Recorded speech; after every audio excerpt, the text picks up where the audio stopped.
Hai, gimana kabarnya? Kali ini sepenggal kata kita akan bahas film berjudul The Match 2025.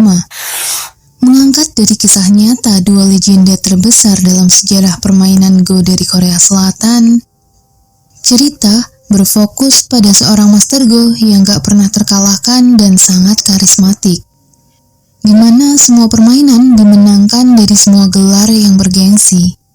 Sampai suatu hari, ia bertemu dengan seorang bocah pemalu dan pendiam yang memiliki bakat luar biasa. Bocah itu sangat senang bermain papan Go dan minta Master Go untuk mengajarinya. Singkatnya, bocah itu jadi murid hingga ia dewasa dan sudah menjelajah dunia Go dengan kepribadian yang pendiam tanpa menampilkan emosi.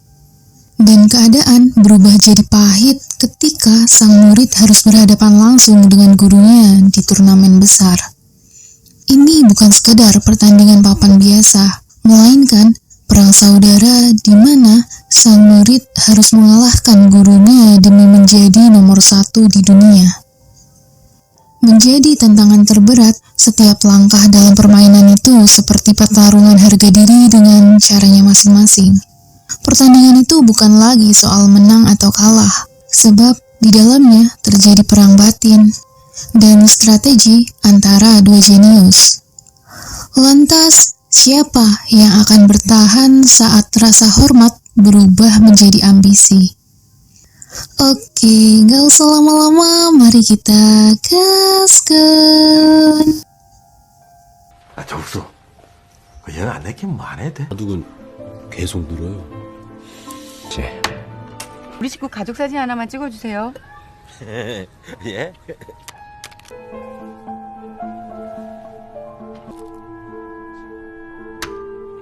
보수까지 기록됐습니다.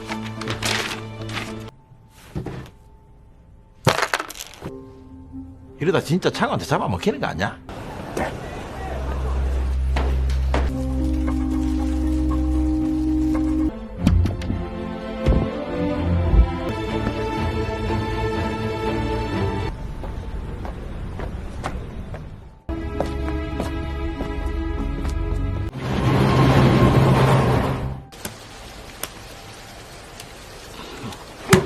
정수! 그렇습니다. 소년 구단으로서는 끝까지 평정심을 유지.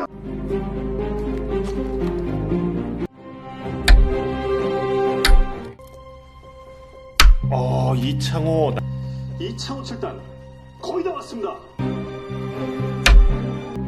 곧 상대 급소. 남을 명국입니다.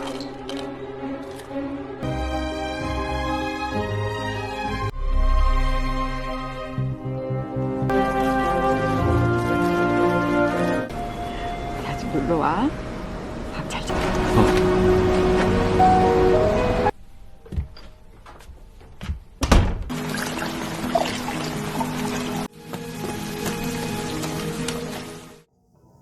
Film ini diceritakan berdasarkan kisah nyata yang terjadi pada tahun 1980-an, di mana pada masa itu, Cho menjadi salah satu orang yang akan bertarung ke final bersama pemain Go terbaik di dunia yaitu dari Thailand. Sampai babak final turnamen Go profesional berakhir, Cho berhasil mengalahkannya. Berita itu tersiar dan sejak hari itu ia diakui sebagai pemain Go internasional. Berhasil mengharumkan nama Korea, di setiap permainannya, Cho selalu menang. Pertandingan sengit yang mengandalkan otak jadi tontonan warga lewat media. Menanggapi pertanyaan wartawan, Cho menyebutkan kalau dirinya nggak akan pernah kalah untuk permainan Go. 5 bulan berlalu, dalam sebuah acara pelatihan permainan profesional, di sana ada seorang bocil bernama Lee yang sangat lihai dengan permainan Go. Keberadaan Lee ini sangat menarik sekitar, termasuk dengan Cho. Mereka bermain bersama. Lee berhasil dikalahkan sama Cho yang merupakan juara dunia di permainan Go. Lee yang ngerasa gak pernah gagal gak terima, dan ia mau mereka melakukannya sekali lagi. Lewat senyum tipis, Cho memberikan tantangan agar Lee bisa memecahkan misteri untuk mendapatkan garis hidup pada batu hitam dari papan Go yang udah dibuat Cho. Jika Lee berhasil menyelesaikan teka-teki itu, Cho mau bermain sama Lee. Di rumah, Lee berusaha keras untuk memecahkan teka-teki itu. Dalam sebuah gedung juga terlihat konglomerat yang meminta Cho untuk mengajari cucunya agar bisa bermain papan Go. Di mana sebelumnya asisten ini udah menyarankan Cho untuk menjilat konglomerat dan memberikan pelatihan ke cucunya. Tapi dari permainan yang ada, Cho menyebutkan kalau permainan papan Go itu hanya untuk orang jenius yang mau terus belajar, dan ia menyarankan agar cucunya dikuliahkan di luar negeri saja.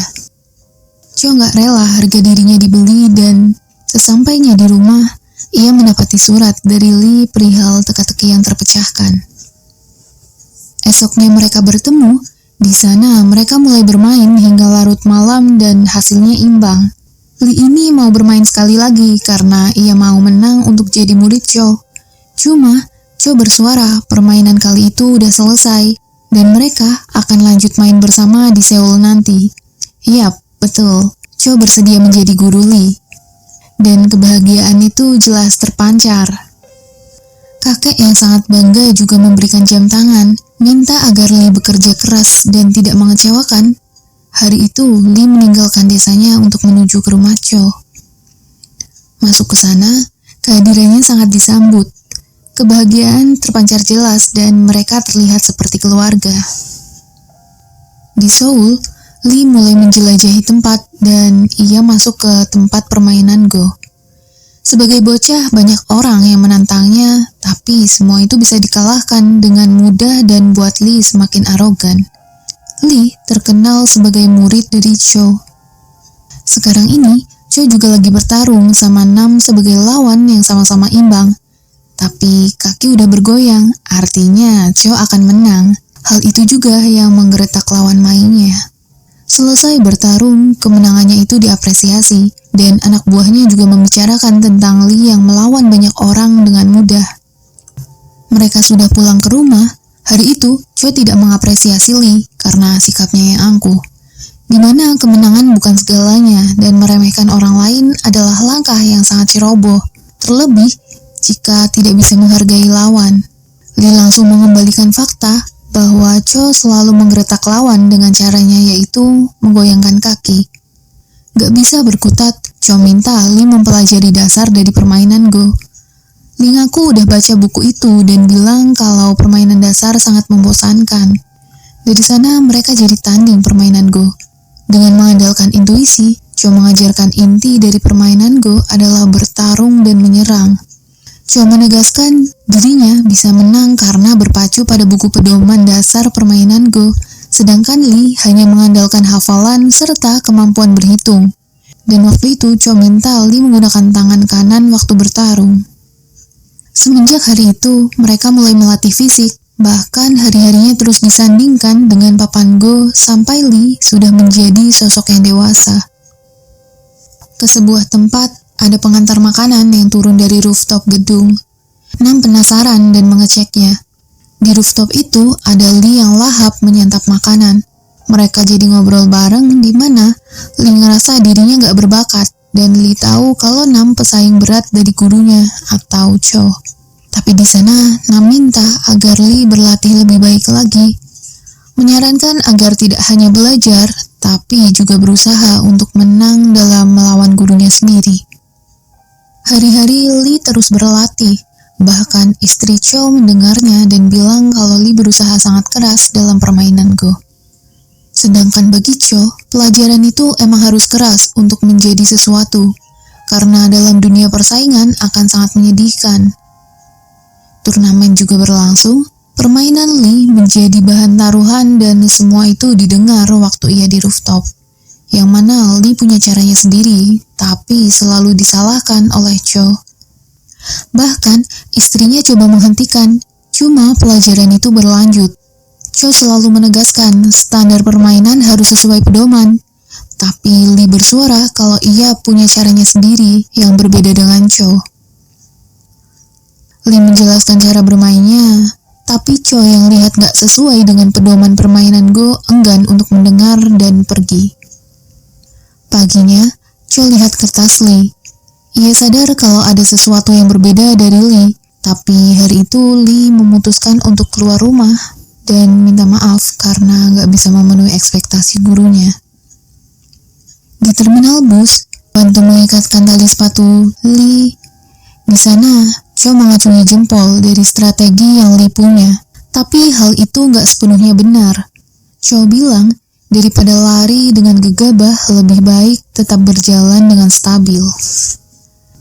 Namun, jika dengan metode itu Lee bisa memenangkan hal tersebut, maka strategi itu aman untuknya. Mereka lanjut sauna. Di dalam sana, Cho bersuara kalau kalah nggak boleh semangatnya menghilang. Dan jangan menunjukkan apapun di hadapan lawan. Lee paham hal tersebut, tapi itu nggak mudah seperti apa yang dibayangkan. Di mana waktu ketenangan hilang, maka pertandingan pun juga tamat. Mereka terus berlatih bersama dengan strategi yang berbeda. Lee mulai menggunakan triknya dalam permainan. Dengan cara yang kasar, dia mulai bisa mengalahkan lawan. Mereka makan bersama, dan di meja makan itu istri Cho minta mengabadikan kebersamaan mereka. Yang mana ceritanya Lee ini sangat melesat dan bisa masuk ke babak final. Di babak final ini Lee bertemu sama Nam dan inti dari permainan mereka sama-sama imbang, tapi semua punya caranya masing-masing untuk melangkah. Nam mundur dari babak tersebut dan kemenangan Lee membuatnya bertemu dengan Cho. Pertandingan antara guru dan murid menjadi hal yang paling dinantikan oleh banyak orang. Yang mana waktu di rumah, Cho lihat buku catatan Lee mengenai strategi dirinya dalam melawan. Esok hari waktu bertarung tiba, dalam mobil semua terlihat tegang dan diam. Bahkan istri Cho yang coba mencairkan suasana gak guna. Sesampainya di sana, para wartawan langsung menyerbu. Pertarungan yang udah dinantikan banyak orang itu menjadi tontonan dengan bermodalkan otak mereka saling lawan. Pergerakan itu juga diawasi semua orang yang ada di sana. Tapi waktu makan siang, ketegangan mereka semakin terasa. Segala distraksi yang ada termasuk gerakan dari kaki Cho buat Lee hilang fokus. Sampai akhirnya dia coba untuk menenangkan diri. Dan di ruang tunggu itu, Nam bersuara kalau sampai Lee menang pasti akan terjadi kudeta. Permainan itu semakin panas, dan dengan trik serta perhitungan, Lee berhasil mengalahkan Cho. Para wartawan jelasnya langsung menyerbu. Lee sendiri sebenarnya ngerasa bersalah sama permainannya. Malam itu, mereka pulang bersama. Tanpa menjawab pertanyaan sang istri, istrinya paham dan memberikan selamat ke Lee.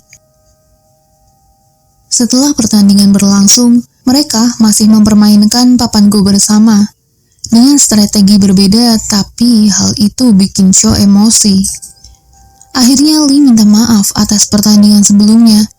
Dan di sana Cho menjawab lantang, dalam pertarungan mereka adalah lawan, bukan seorang guru dan murid yang sedang berlatih.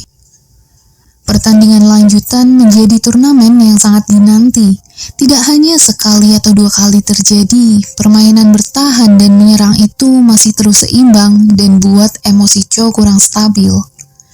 Sedangkan papan iklan yang dulunya bergambarkan Cho mulai tergantikan oleh Lee. Pelatihan yang terlalu keras bikin Cho mimisan. Hal itu tentu buat Lee ngerasa bersalah. Sepulangnya, Cho mulai bicara empat mata ke Lee, yang mana saat itu mereka adalah lawan dan Lee udah cukup hebat untuk berdiri sendiri. Cho beranggapan agar Lee mulai hidupnya dengan mandiri lewat kemampuan yang dipunya. Bahkan, malam itu Cho bersuara kalau ia sangat bangga dengan Lee.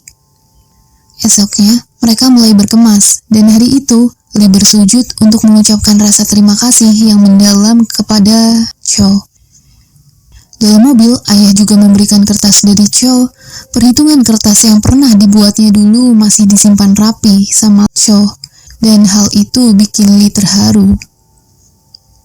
Hari berikutnya, waktu tanding, Nam dinyatakan menang karena Cho gak hadir dalam pertandingan. Tapi sebaliknya, di rumah, Cho ngaku kalau pertandingannya baik-baik aja, yang mana istri udah tahu kalau Cho ini gak menghadiri acara dan lari seperti pengecut. Istri sebenarnya senang pas Cho ngajak Lee masuk ke rumahnya, bahkan menganggap Lee seperti anak, mengajarinya dengan baik. Tapi kalau karena kekalahan Cho menjadi seperti manusia sampah dan pengecut, Istri harap sebaiknya ia tidak mengizinkan Cho menjadi guru dalam permainan Go. Celotehan itu membayang di pikiran Cho. Malam hari waktu minum bareng manajernya, ia langsung keluar dan muntah karena pada dasarnya Cho ini gak kuat minum. Sampai Nam datang dan memberikan payung. Di dalam gedung, Nam kecewa dengan tingkah Cho yang seperti pecundang. Ia menyebutkan kalau dirinya selalu kalah bermain dengan Cho, tapi tetap mau mencoba. Dan Cho yang kalah sekali oleh muridnya langsung mundur dari permainan. Yang mana Cho sebenarnya ngerasa bersalah karena kemenangan Lee seperti menjadi tekanan. Sebab kemenangan butuh waktu dan perjuangan, sedangkan luka mendalam hanya bisa kering ketika kulit baru udah menutupinya.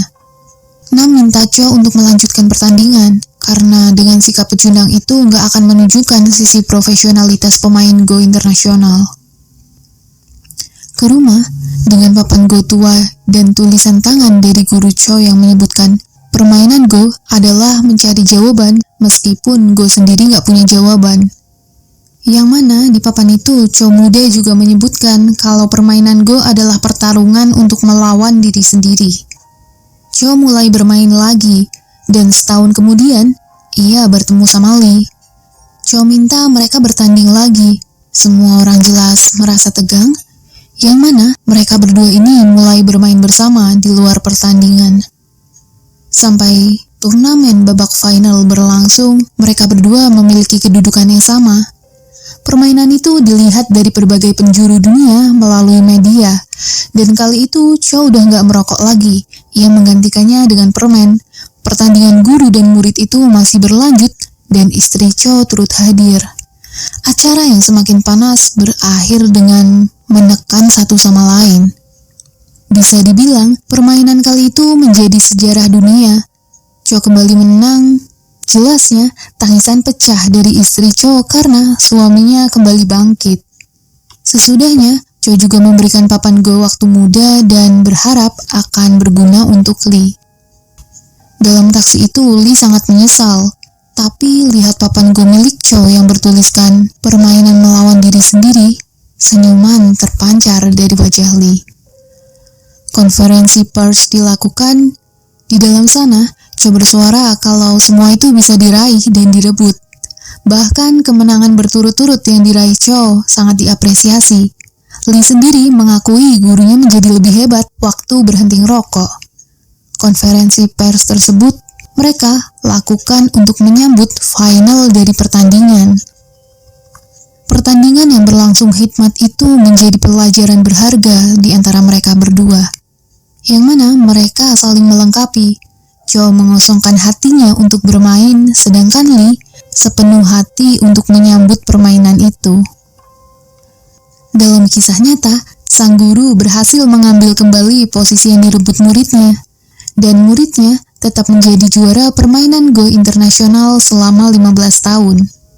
Bahkan, fun fact-nya, sampai film itu dibuat, sang guru dan murid masih aktif untuk tanding bermain permainan Go. Nah, gimana? The Match menunjukkan perilaku manusia selalu berdampingan dengan ego diri. Pesan moral tentang kedewasaan sangat ditunjukkan dan berani melepas masa kejayaan bukan hal mudah. Namun, hal tersebut bisa menjadi makna mendalam karena kemenangan sejati bukan tentang mengalahkan orang lain selamanya, tapi tentang bagaimana kita bisa menerima kekalahan dengan martabat dan menyerahkan tongkat estafet kepada generasi berikutnya. Anyway, gimana film ini menurut kalian? Jangan lupa nonton full filmnya ya, pasti lebih seru. Sampai jumpa di video berikutnya. Terima kasih sudah mampir. Bye-bye. Salam sepenggal kata kita. Bye.